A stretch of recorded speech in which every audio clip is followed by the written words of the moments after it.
ito yan ay nasa loob ng kumpanya ng Indorama. Yan po yung bakod.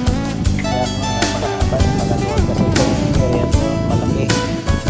Kaya nakikita natin yung router o tumatakbo malayo.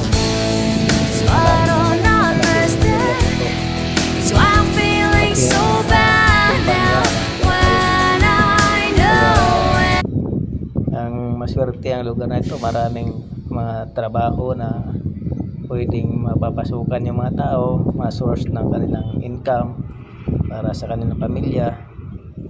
Kaya kung mabago ang sistema ng mga tao dito, yung kanilang patakaran, ay uunlad ng maayos ang mga tao dito kasi maraming kumpanya na malalaki tinayo yung mga investor sa lugar na ito. Ito yung sa likod o, tingnan mo, ganda-ganda. Yan, ang ikot namin yan dyan. Tingnan namin yan kung gaano gaganda nga itong lugar na ito. Sa likod na yan, village yan, mga gabayan din yan dyan sa likod. Yan, maganda talaga ang lugar na ito. Ganda nga sana tumira dito kung pwede nga lang sana.